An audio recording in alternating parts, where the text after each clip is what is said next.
What is going on, YouTube? I'm Mango here, back again. Haven't been posting any content on this channel for quite some time, mostly little shorts here and there, but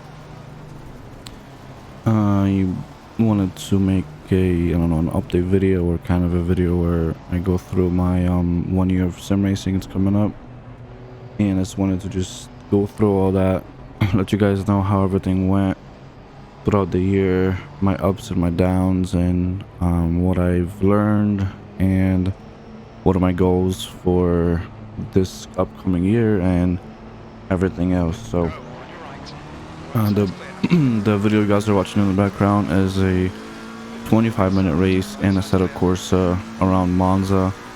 This was a started off as a 24 field, and then it kind of got bumped down to a 19. Didn't get to qualify because just how I came into the lobby too late. It's a quick lobby, so because of my safety rating isn't up there yet.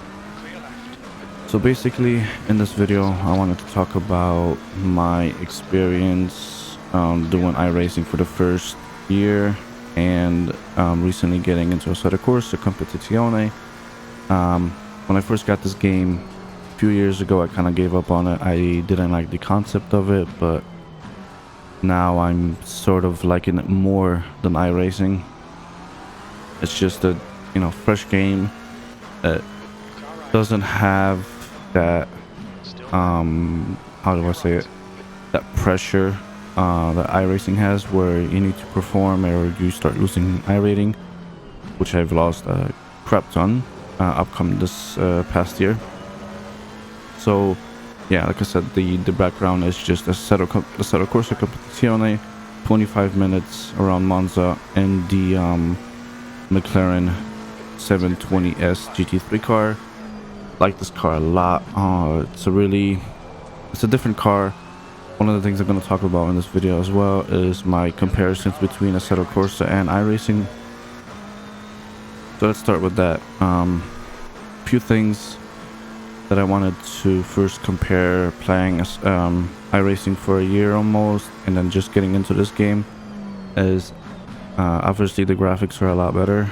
iRacing is a, I think, 10-12-year-old game at this point, so the graphics are a little bit outdated, but you know, this game is 2018, so it's a 4-year-old game, but the graphics are still amazing. The second thing I want to talk about is car choice. You know, in iRacing we have the Mercedes, the McLaren, I think it's the 6 something, the older version for GT3. Then we have Lambo, Ferrari, I think I'm missing one, BMW as well.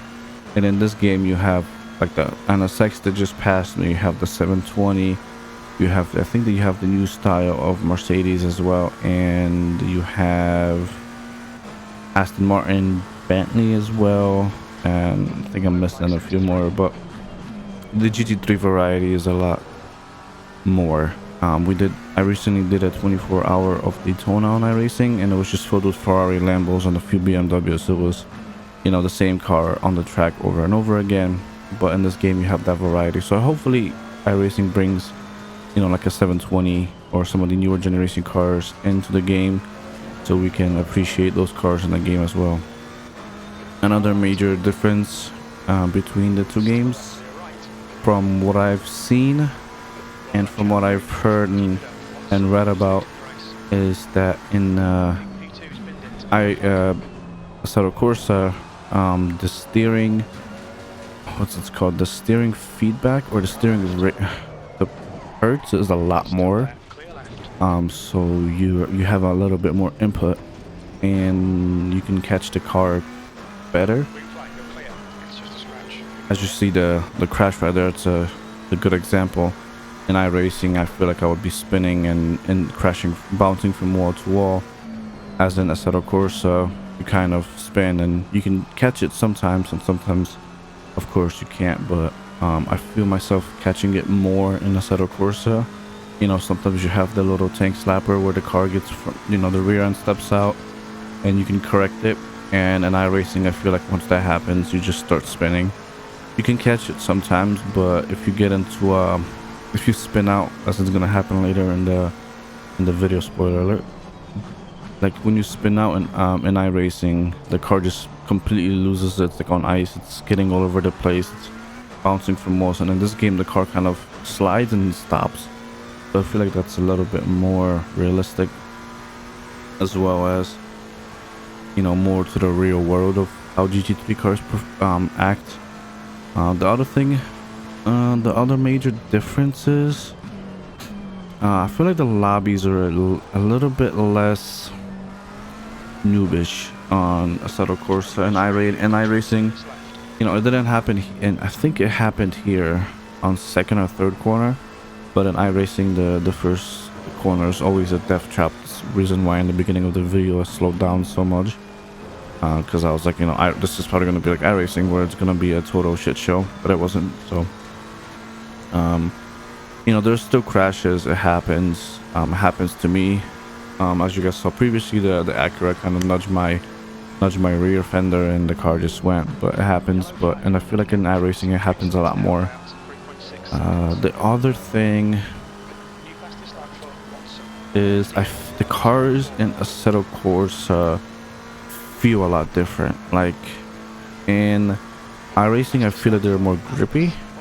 I don't know, but in Assetto Corsa, I feel like they're more like skittish a bit. You know, you have to kind of feather the throttle, kind of making it like you kind of have to push a little bit on the throttle and then feather it to get around a corner, and then in iRacing you can just send it and you'll probably make it. Parabolica is one of them, and then in what's that circuit, Spa, the I forgot the corner's name, Jesus. Before the bus stop, there's that sweeping right. In iRacing you can kind of just slightly get to the edge of it, and in this game, if you just hold the throttle down like in iRacing, you will get pushed a lot further in. I don't know, kind of a difference as well, but as of right now, like I said, I am liking Assetto Corsa a bit more. Less pressure, just it feels like a new game to me. I haven't played it since the last time I tried on my Logitech setup, which I'll talk about my new setup in a minute as well, because I switched from my G920 and to a brand new setup. So, and that helped me as well in iRacing, and I feel like in this game it helped me a lot to be more consistent, which brings me on another topic. I feel like in Assetto Corsa I'm more consistent. I could constantly put a 155 or a 154 down, whilst in iRacing it would be like a 155, 157, 156, 154. It would be like all over the place. So I feel like in Assetto Corsa I'm more consistent. I don't know why.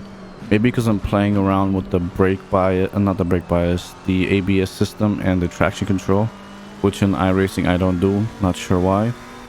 But I also have a button mapped for the brake bias and on Assetto Corsa, and I don't have that on iRacing. I'm not sure why I haven't mapped that.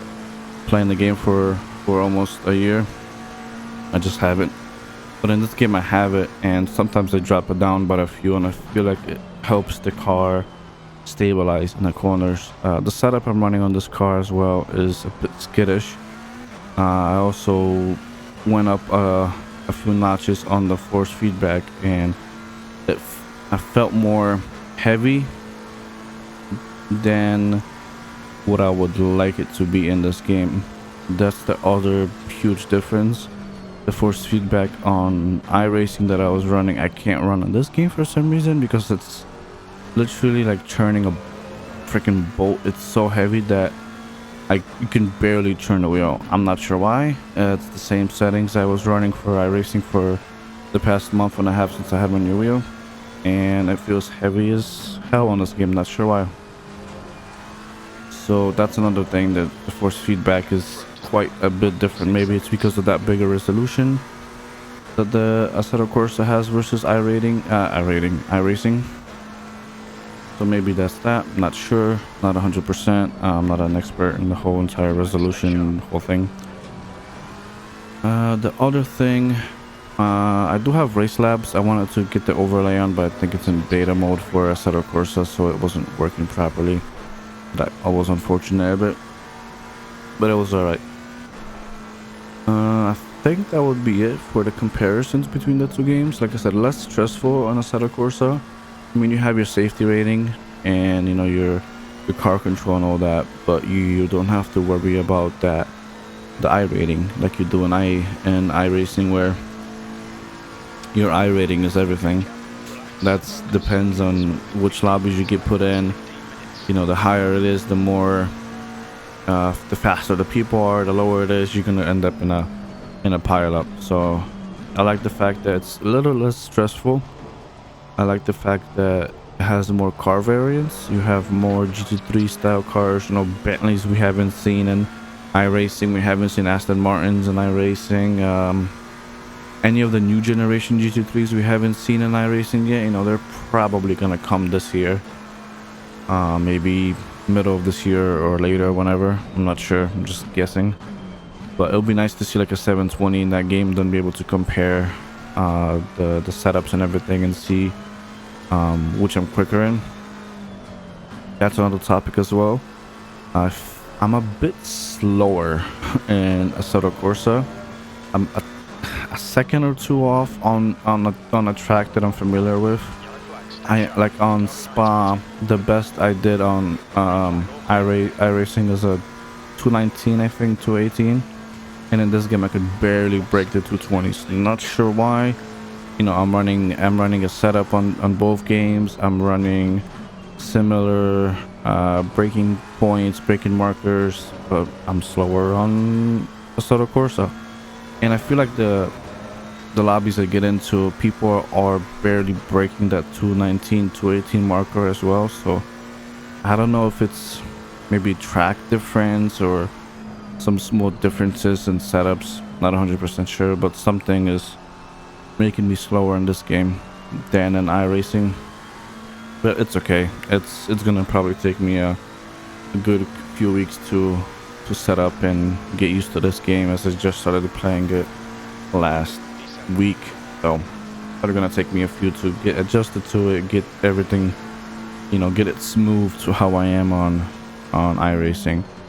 Jumping into the next topic, which is my rig upgrades. So I'm still running the TR80 from Track Racer. Still using the ASUS 165Hz monitor, 1440p. I upgraded from the Logitech G920 to a FANATEC DD1, and I upgraded the pedals, of course. I didn't go with the FANATEC pedals. I wanted to go a route where it's more independent, where your pedals aren't, you know, in a same unit. You can separate them. So I went with the HEUSINKVELD's sprint pedals, and boy, I got a lot of things to say about the pedals and the wheel setup I'm running now. First of all, with the wheel, took me a bit to set it up. I actually got sick the day it came in, so I wasn't able to play too much with it. I got the DD1 with the BMW GT2 rim. Just like the way it looked. A lot of people said I should have went with the Formula style. I will upgrade to that sooner or later, but I like an oval type circular rim. It just feels more natural, I think. And then, you know, like a Formula style rim, I'll get that eventually. But yeah, huge upgrade over the G920. Like I said, I found myself to be more consistent in an iRacing, but I was still losing a few tenths here and there.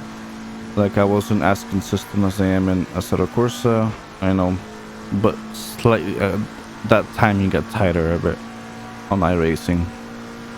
And then the pedals, the HEUSINKVELD's sprint pedals, I had a little bit of a dilemma. There was a few other companies I was looking at. There was like DC Sim Racing was another one, and I forgot the other one. I'm not sure. And then I was looking at the FANATEC V3s.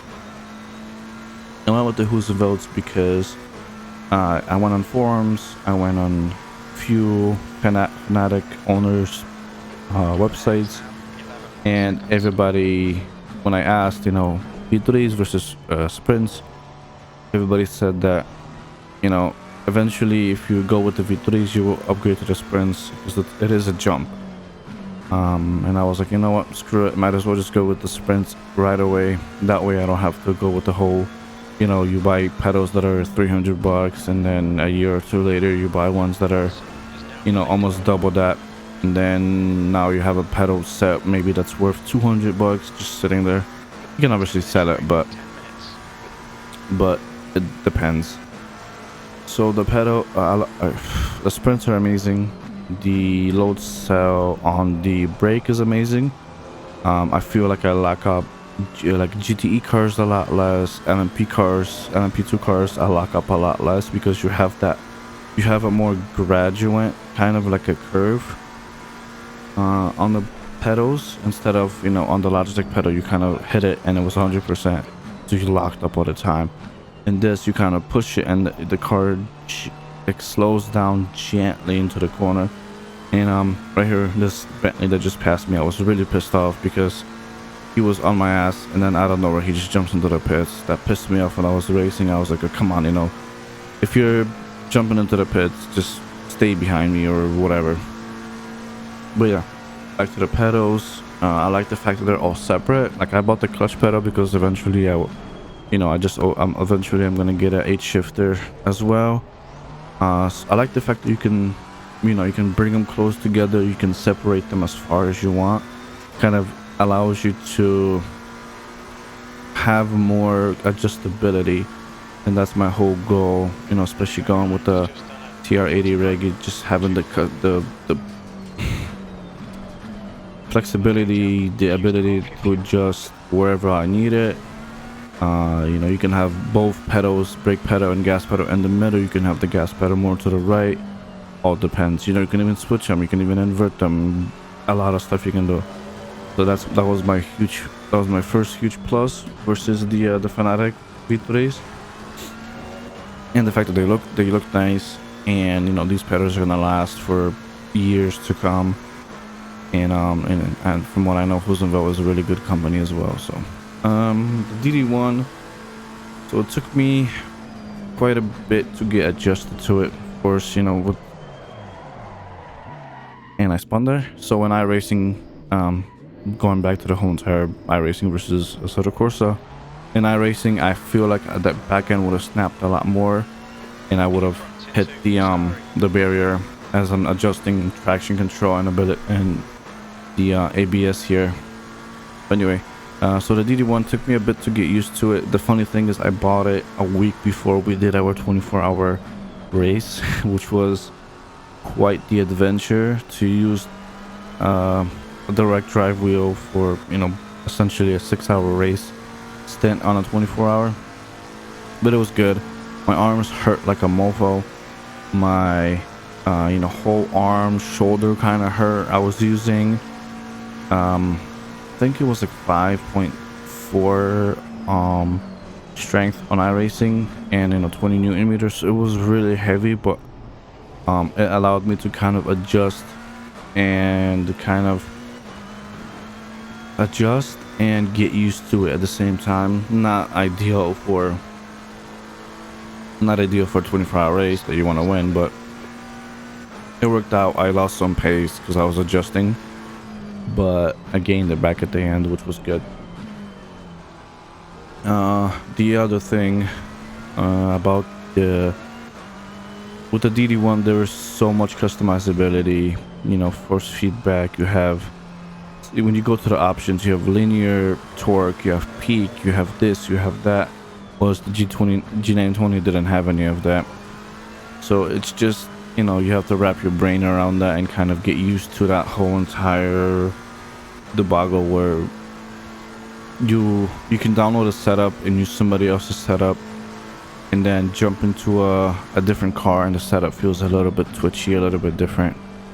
Just how in this race I adjusted a few different settings and the car, the wheel would kind of move left and right slightly under braking.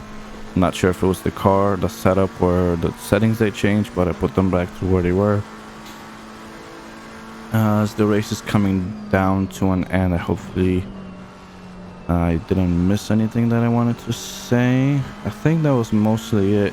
The GT3 rim, the GT2 BMW rim, I love it. Alcantara, there's plenty of buttons. The flappy paddles feel amazing.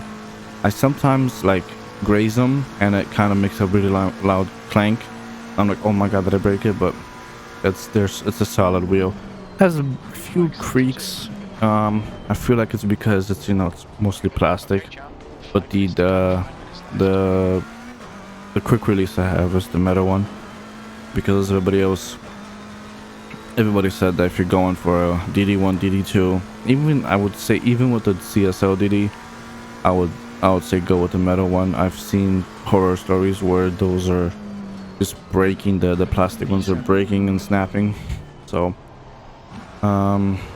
what else? So that is basically it. You know, the comparisons between this game, loving this game, and this race, my safety rating jumped up almost 10 points. So we started at like 38 or something like that, and I'm now at 48. So getting closer to that ability to do the custom races or whatever, the professional more races where people have, excuse me, I'm recording this at 7 in the morning almost, where people have, you know, higher ratings and whatnot. So a little bit tougher opponents, but it's gonna be great. Last thing just came into my head. Another little difference is in iRacing that you can only improve your safety rating by doing official races or time trials. And in this game, I think it's your safety rating is the same as it is for your career mode. So, you know, you can be a brand new person in Assetto Corsa Competizione, but have a really high rating because you did career mode. So I guess it's a negative, because if, you know, you may think that somebody ahead has a really high rating, but then, you know, they may not be as good because they did career races. Not sure if that's a plus or a negative. But yeah, so the race is coming down to an end here. A bit of carnage in the beginning. I managed to hold my head straight, and, you know, I put my head down, held it up, and that makes no sense. I put my head down and just stayed focused. You know, I know people were faster than me behind. I know people were faster in front. I always just say no, let go of the gas, let them go on with the race, and, you know, sooner or later they're gonna make a mistake, and, you know, you're gonna be in front. You know, we gained, I think, 11 places this race, so it was a really fun race. This is my first race actually that had more than 5 cars in it. The previous race, quick races I did, would have like 4 or 5 cars on a 25+ minute timer, and it just sucked because there would be like 3 of us, and, you know, we would get ahead, and it was just, there's nothing, no battles. You know, people behind would take each other around. Now you're driving in front for 25 minutes. So, you know, when I got this race, I'm like, great, I'm gonna be able to record it. I'm gonna be able to make a commentary and, you know, make kind of like a 1 year of sim racing video. So in conclusion, on the 24-hour and the 1 year of sim racing, I'm enjoying it. Each race I do, it's different. You know, some races you have carnage in the first 2 seconds. Some races you don't have carnage at all. Some races, you know, you're the main reason for the chaos, which, you know, sometimes happens. Sometimes you're not in the right spot in the right time. And then some races you're just, you know, balling out in front. The guy behind you is 20 seconds and dropping. It's just, you know, each time you jump in, you never know what you're gonna get in sim racing, and that's one of the biggest things why I started sim racing. You know, played Call of Duty, played Battlefield, played this, and, you know, I always loved cars. I always had a huge passion for racing. You know, I love F1 as well. You know, we watched the 24 hours of Daytona over the weekend, and F1 is coming back up. I think this or next month. I think this month is going to be testing, and I think next month is going to be the first race. So I'm excited for that. Hopefully, again, no hate towards any size, but hopefully Max can again this season get us another championship, because this season he was amazing, and I'm hoping that this upcoming season he's gonna be able to pull out another great championship. So that's it for me. Enjoy the final minute or so of the race. Just nothing really happens. The BMW's behind catch up, and I brake a little too early, and I upset a little bit of one of them, and that's it. I was gonna put the highlights towards the end because I like the concept, the way it's done, but it was just race start, couple spin outs, and that's it. So no point of putting that. Thank you so much for watching. Hopefully you guys enjoyed. I will be sure to do more Assetto Corsa videos if people like it, and I will also do maybe some streams in this game because I am enjoying it, especially if the lobbies are as packed as this lobby was. It was great. But yeah, hopefully you guys enjoyed. Make sure to leave a like, comment, subscribe, all that good stuff, and I'll see you guys in the next one.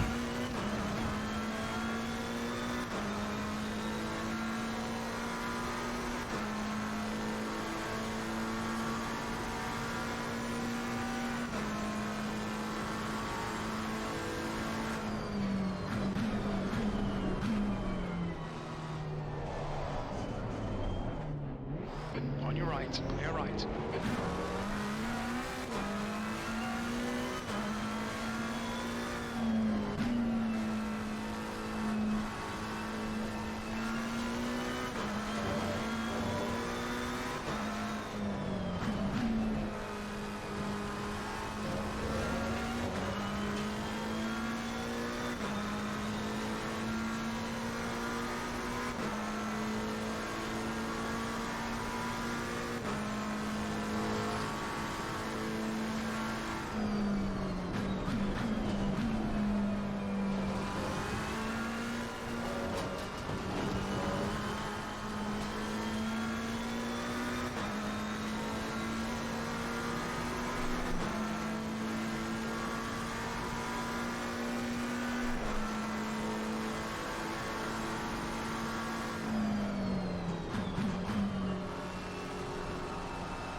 Sixth place. Okay, that's the end. Good